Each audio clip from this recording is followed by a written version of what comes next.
Namaste. I'm Reverend Wendy Craig-Purcell here at the Unity Center in beautiful San Diego. Thank you so much for subscribing to this channel. Please make sure that you like the video you've just watched and consider making a contribution on our app or on our website. It's really easy to do, and thank you in advance for that support. It does make a difference. There is strength and power in our unity with one another, and especially our unity with the divine, with Spirit, with God, whatever word we're most comfortable with when we describe that which can't be described. So partnering with that for success. Reminded of a little story of a little girl about 4 or 5 years old. She's in the kitchen with her daddy, and her daddy is at the kitchen sink doing some dishes, and she's standing right behind him, tugging on his pant leg as he's trying to wash the dishes. And he eventually looks down at her and he says, "Nicole, what are you doing down there?" And this little girl looks up at him and says, "Well, Daddy, I live down here."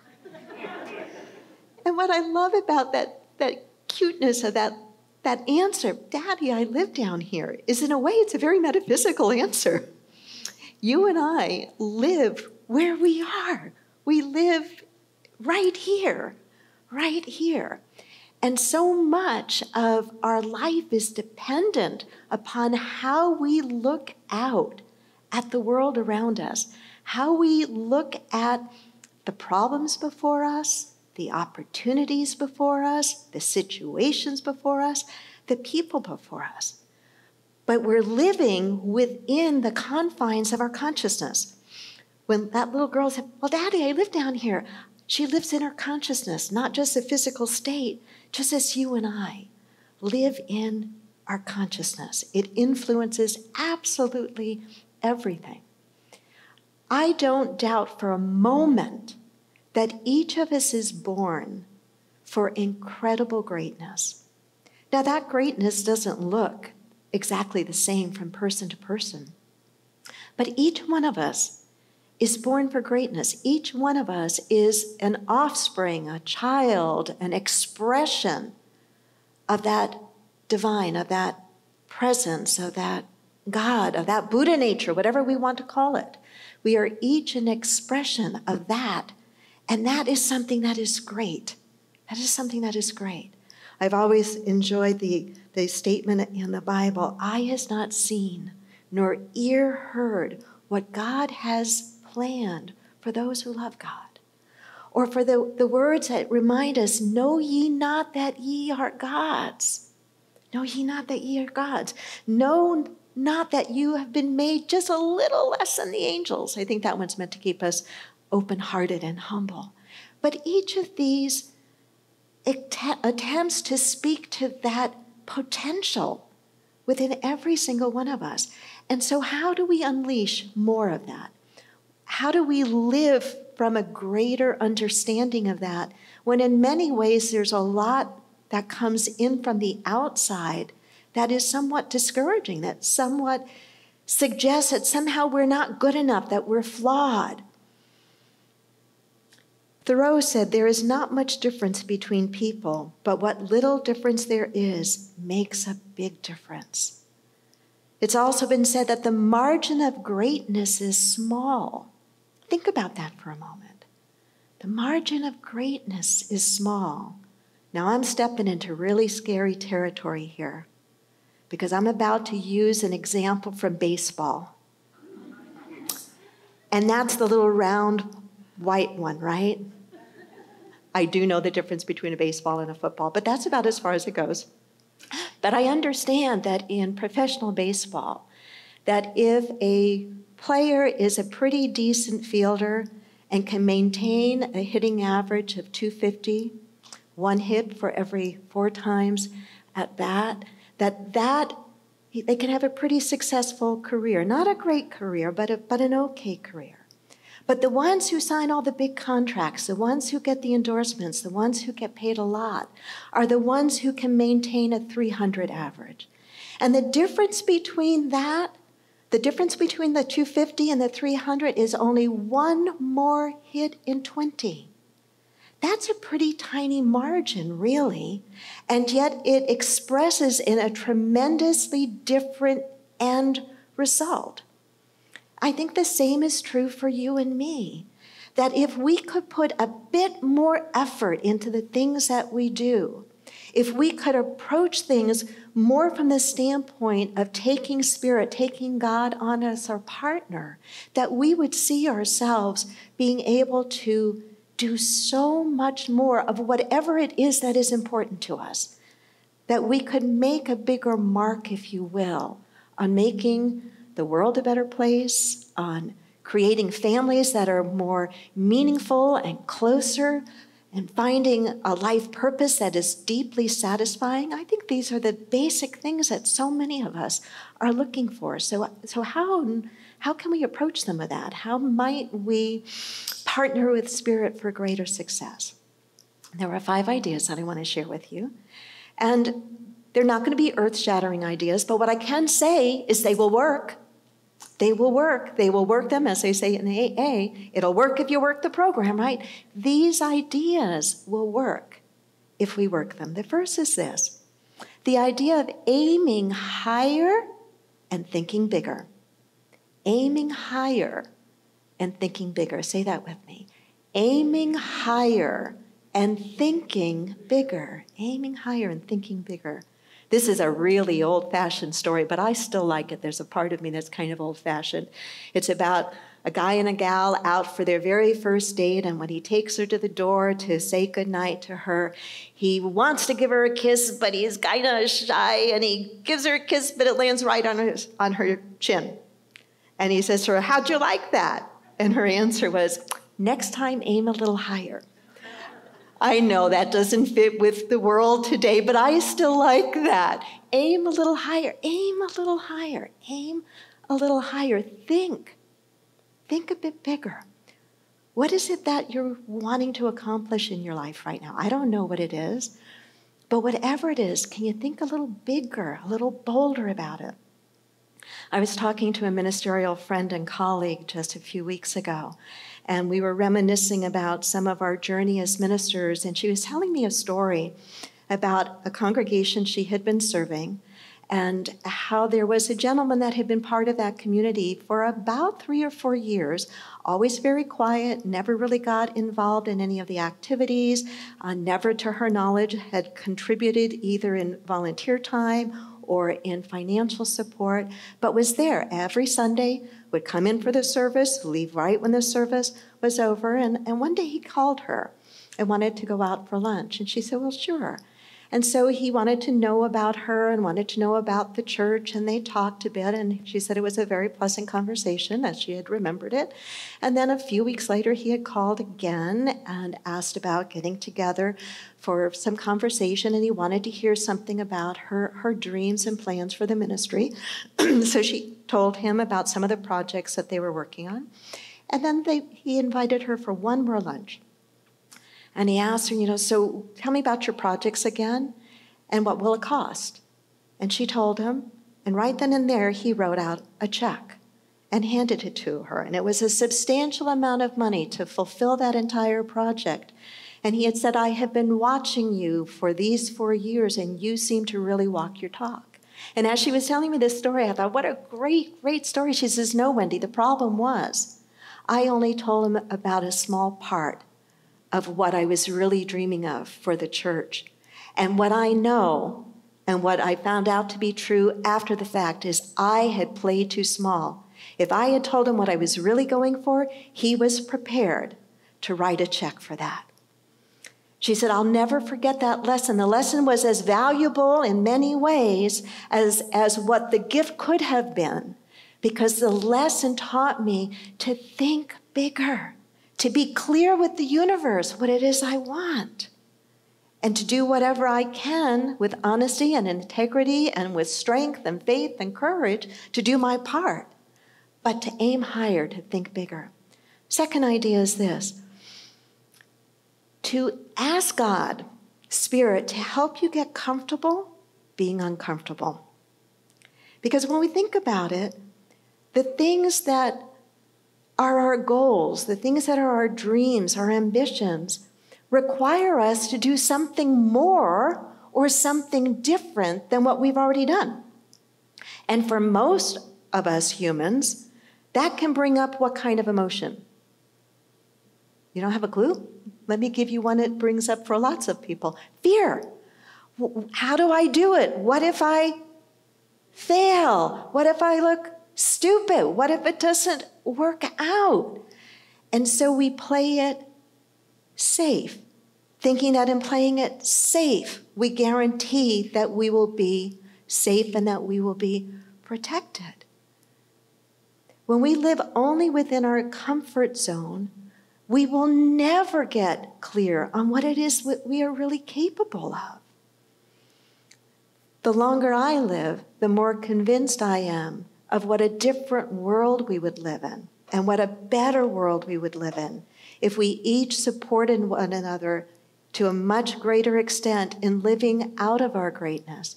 If we really encouraged one another to get comfortable being uncomfortable, going for what really matters to us. The world, I believe, needs each of us playing our part, whatever that part is, to the very best of our ability. But it does mean that we're going to feel some discomfort in the process, especially in the beginning process.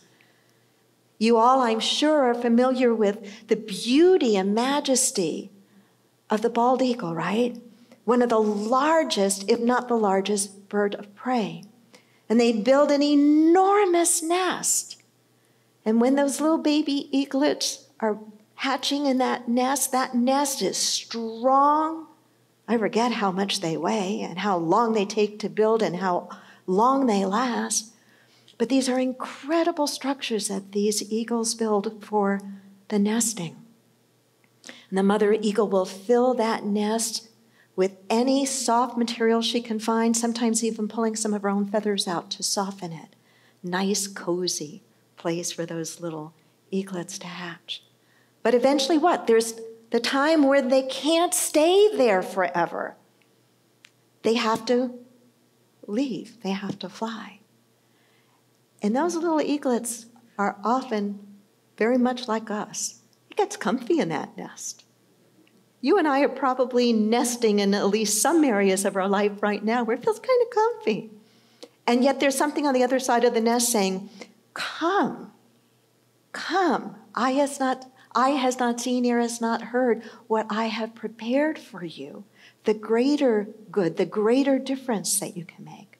Well, if those little baby eaglets don't of their own accord begin to climb up out of that nest and attempt to fly, the mother starts pulling out all the comfortable things. Does this feel anything like life to you? Pulling out all the comfortable things. So it starts to feel really less cozy in that nest. Until if those eaglets still don't fly, she pushes them up, over, and out. Can you imagine? Now the mom in me goes nuts when I hear that. But I know the power of that. I know the power of that. It is so important for us in our evolution, in our soul's evolution, for us to be willing to ask, have I gotten too comfortable? Am I taking the lazy way out in my life? Is there something that life has been inviting me to be or to do, or a place where I know I can make a difference, but I've been holding back because it's kind of comfortable just being where I am? So partnering with Spirit for greater success, I think, includes being willing to get a little more comfortable, or heck, a whole lot more comfortable with being uncomfortable.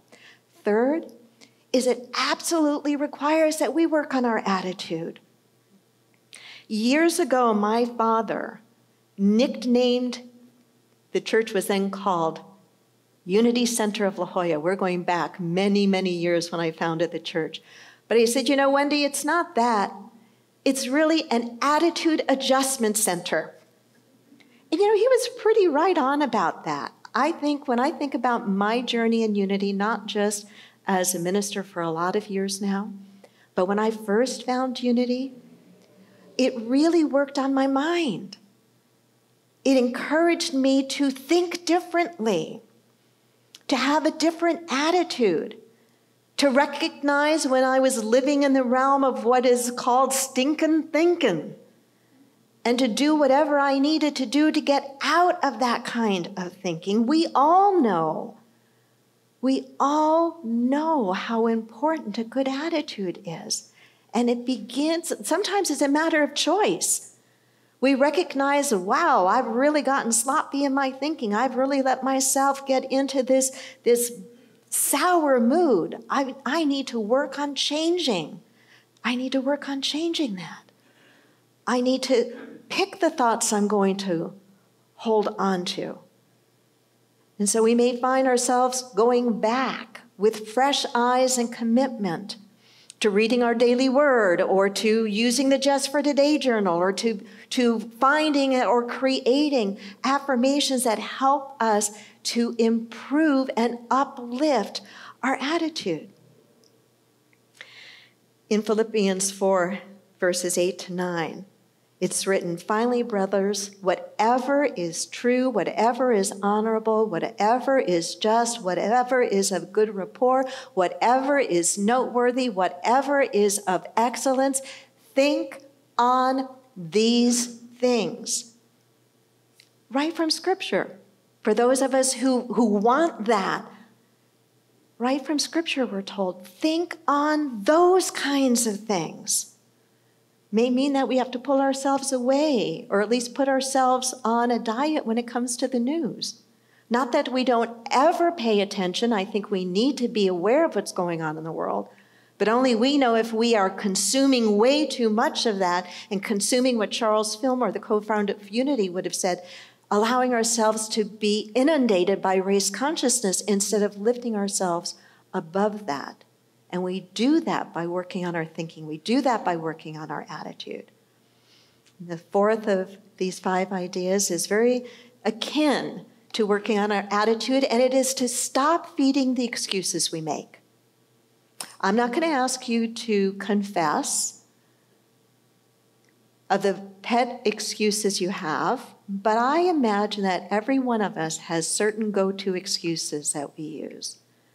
You know, some common excuses are things like, I'm too old, I don't have time, I don't have the money, I'm not smart enough. We need to catch ourselves. What is true is whatever we keep repeating, whatever story we keep telling ourselves, becomes stronger and stronger and stronger inside of us. There is a biological or a neurological component to this. We know that whatever thought patterns we continue to hold create stronger neurological pathways in the brain, and that's why it becomes easier and easier to fall back on those same excuses. And if you're not sure what your pet excuses are, I bet if you live with somebody, they will tell you what they are. Because they have either heard them or seen them, right? Right? We all have the same amount of time. In many ways, it's the greatest leveler. We all have the same 24 hours in a day. We don't all use it as mindfully.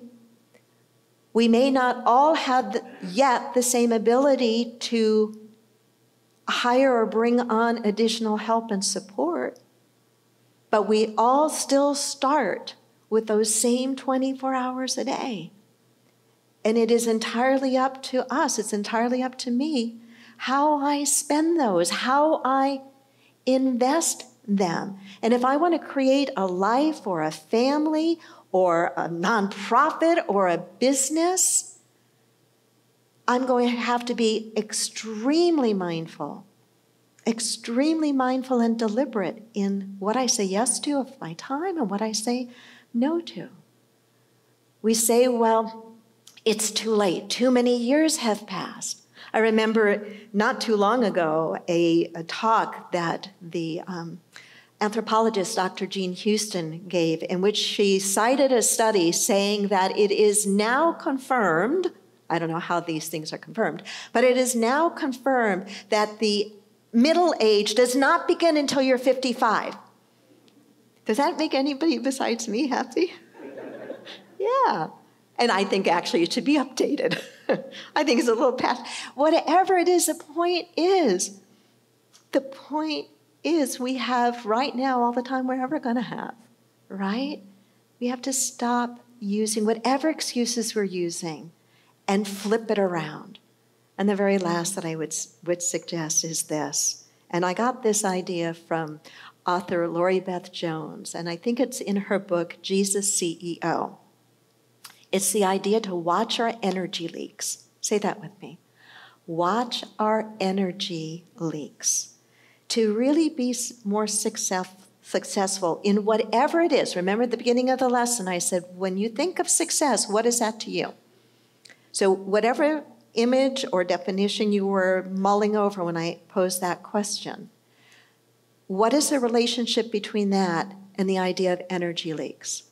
In other words, are you leaking your resources? Are you leaking your energy in emotions or experiences that are draining you? You know, self-pity, bitterness, judgmentalness are energy leaks. Are you spending too much time in activities or with people that seem to just pull and drain the energy right out of you? And if you are, what can you do about that? Not changing them, because that's not going to work. But what other choices can you make? If you live with them, you may feel like you can't make too many other choices without disrupting everything else. But I bet there's still something you can do to balance that inside of you. Jesus was very aware of his energy. There's a story of him walking through a crowd of people, couldn't see, who was really around him, crowd of people. And all of a sudden, he turned to one of the disciples and he said, "Who touched me with intention?" And they responded to him in disbelief that, "Teacher, there's so many around. There's so many around." He says, "No, somebody touched me with intention." And it was a story of the woman who had been hemorrhaging, I believe, for 12 years. And she reached because she had heard of Jesus as a healer and a teacher. And so her faith caused her to want to reach out to him and touch the hem of his garment. She believed if she could do that, she would be healed. And so when you believe something, you are doing it with intention. He felt that. He felt that. So the idea being, are you as aware of your energy? And are you as nurturing of what helps to keep you whole and holy? So whatever greatness means to you, whatever you want to be more of in your life, you can stand the best chance of that. So I hope that maybe in these 5 reminders, these 5 areas to practice, there might have been just one where you went, that's the one that I need to go back to, or that's the one I need to recommit to, because I just feel in my gut, if I do, that I'm going to be more successful in what that means to me. Namaste.